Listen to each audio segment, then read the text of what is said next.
Hello students, welcome to info Kannada.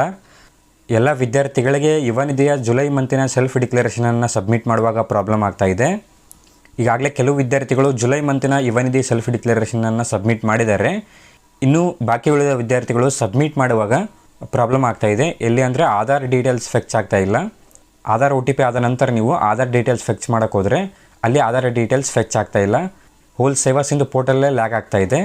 So ಈ ರೀತಿ problem ಆಗ್ತಾಯಿದೆ ಅಂತ ನನಗೆ ಟೆಲಿಗ್ರಾಮಲ್ಲಿ ಕಾಮೆಂಟನ್ನು ಮಾಡ್ತಾಯಿದ್ದಾರೆ. ಸೊ ಈ ಒಂದು ವಿಡಿಯೋಲ್ಲಿ ಈ ರೀತಿ ಪ್ರಾಬ್ಲಮ್ ಏನಕ್ಕೆ ಆಗ್ತಾಯಿದೆ, ಯಾವ ರೀತಿ ಸೆಲ್ಫ್ ಡಿಕ್ಲರೇಷನನ್ನು ಸಬ್ಮಿಟ್ ಮಾಡುವುದಂತ ಕಂಪ್ಲೀಟಾಗಿ ಈ ಒಂದು ವಿಡಿಯೋಲಿ ಡಿಸ್ಕಸ್ ಮಾಡೋಣ. ಚಾನಲ್ಗೆ ಏನಾದರೂ ಹೊಸಬರಾಗಿದ್ದರೆ ಚಾನಲ್ನ ಸಬ್ಸ್ಕ್ರೈಬ್ ಮಾಡ್ಕೊಳ್ಳಿ. ಅದೇ ರೀತಿ ಟೆಲಿಗ್ರಾಮ್ ಚಾನಲ್ಗೆ ಜಾಯ್ನ್ ಆಗಿ. ಏನೇ ಅಪ್ಡೇಟ್ಸ್ ಇರಲಿ ನಿಮಗೆ ಮೊದಲು ಟೆಲಿಗ್ರಾಮಲ್ಲೇ ಸಿಗೋದು. ಸೊ ಟೆಲಿಗ್ರಾಮ್ ಚಾನಲ್ಗೆ ಜಾಯ್ನ್ ಆಗಿ, ಡಿಸ್ಕ್ರಿಪ್ಷನ್ಲಿ ಲಿಂಕ್ ಇರುತ್ತೆ. ಓಕೆ, ನೀವಿಲ್ಲಿ ನೋಡ್ಬೋದು, ನಾನೀಗ ಒಬ್ಬ ವಿದ್ಯಾರ್ಥಿಯ ಸೆಲ್ಫ್ ಡಿಕ್ಲರೇಷನನ್ನು ಸಬ್ಮಿಟ್ ಮಾಡೋಕ್ಕೆ ಟ್ರೈ ಮಾಡ್ತಾಯಿದ್ದೀನಿ. ಓಕೆ, ನಾನಿಲ್ಲಿ ಸೇವಾ ಸಿಂಧು ಪೋರ್ಟಲನ್ನು ಓಪನ್ ಮಾಡಿಕೊಂಡು ಸೆಲ್ಫ್ ಡಿಕ್ಲರೇಷನ್ ಲಿಂಕನ್ನು ಸೆಲೆಕ್ಟ್ ಮಾಡ್ಕೊಂಡ ನಂತರ ನಾನಿಲ್ಲಿ ಆಧಾರ್ ಡೀಟೇಲ್ಸ್ ಫೆಚ್ ಮಾಡ್ತಾಯಿದ್ದೀನಿ. ಆಧಾರ್ ಡೀಟೇಲ್ಸ್ ಫೆಚ್ ಮಾಡಿದ ನಂತರ ನಿಮಗೆ ಮತ್ತೆ ಹೋಮ್ ಪೇಜ್ಗೆ ರೀಡೈರೆಕ್ಟ್ ಆಗುತ್ತೆ. ಅದಾದ ನಂತರ ನೀವಿಲ್ಲಿ ಗೆಟ್ ಆಧಾರ್ ಡೀಟೇಲ್ಸ್ ಮೇಲೆ ಕ್ಲಿಕ್ ಮಾಡ್ಕೊಂಡ ನಂತರ ನಾನಿಲ್ಲಿ ಗೆಟ್ ಆಧಾರ್ ಡೀಟೇಲ್ಸ್ ಮೇಲೆ ಕ್ಲಿಕ್ ಮಾಡ್ತಾಯಿದ್ದೀನಿ.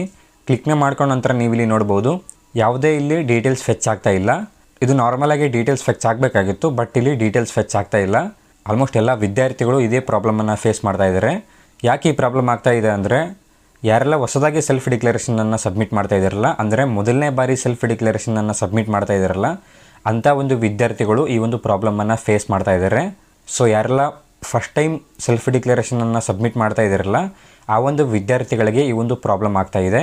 ಸೊ ನೀವು ಫಸ್ಟ್ ಟೈಮ್ ಸೆಲ್ಫ್ ಡಿಕ್ಲರೇಷನನ್ನು ಸಬ್ಮಿಟ್ ಮಾಡುವಂಥ ವಿದ್ಯಾರ್ಥಿಗಳು, ನೀವು ನಾನು ಹಿಂದಿನ ವಿಡಿಯೋದಲ್ಲಿ ಇದೇ ಹೇಳಿದ್ದೀನಿ, ಮೊದಲನೇ ಬಾರಿ ಸೆಲ್ಫ್ ಡಿಕ್ಲರೇಷನನ್ನು ಸಬ್ಮಿಟ್ ಮಾಡ್ತಾ ಇರುವಂಥ ವಿದ್ಯಾರ್ಥಿಗಳು ನೀವು ಗ್ರಾಮ 1 ಅಥವಾ ಕರ್ನಾಟಕ 1 ಸೆಂಟರಲ್ಲಿ ನಿಮ್ಮ ಒಂದು ಸೆಲ್ಫ್ ಡಿಕ್ಲರೇಷನನ್ನು ಸಬ್ಮಿಟ್ ಮಾಡಿಕೊಳ್ಳಿ.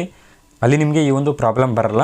ಸೊ ನೀವು ಗ್ರಾಮ 1 ಅಥವಾ ಕರ್ನಾಟಕ 1 ಸೆಂಟರಲ್ಲಿ ಫಸ್ಟ್ ಸೆಲ್ಫ್ ಡಿಕ್ಲರೇಷನನ್ನು ಸಬ್ಮಿಟ್ ಮಾಡಿಕೊಳ್ಳಿ.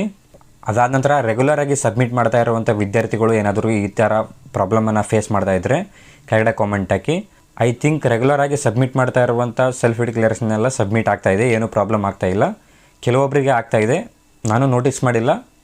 ರೆಗ್ಯುಲರಾಗಿ ಸಬ್ಮಿಟ್ ಮಾಡ್ತಾ ಇರುವಂಥ ವಿದ್ಯಾರ್ಥಿಗಳಿಗೂ ಕೂಡ ಇದೇ ರೀತಿ ಪ್ರಾಬ್ಲಮ್ ಆಗ್ತಾಯಿದ್ರೆ ಕೆಳಗಡೆ ಕಾಮೆಂಟ್ ಆಗಿ ಗೊತ್ತಾಗುತ್ತೆ ಯಾವೆಲ್ಲ ವಿದ್ಯಾರ್ಥಿಗಳು ಈ ಒಂದು ಪ್ರಾಬ್ಲಮನ್ನು ಫೇಸ್ ಮಾಡ್ತಾ ಇದ್ದಾರೆ ಅಂತೇಳಿ. ಸೊ 99% ಮೊದಲನೇ ಬಾರಿ ಅಪ್ಲೈ ಮಾಡ್ತಾ ಇರುವಂಥ ವಿದ್ಯಾರ್ಥಿಗಳಿಗಷ್ಟೇ ಸೆಲ್ಫ್ ಡಿಕ್ಲರೇಷನನ್ನು ಈ ರೀತಿ ಪ್ರಾಬ್ಲಮ್ ಆಗ್ತಾಯಿದೆ.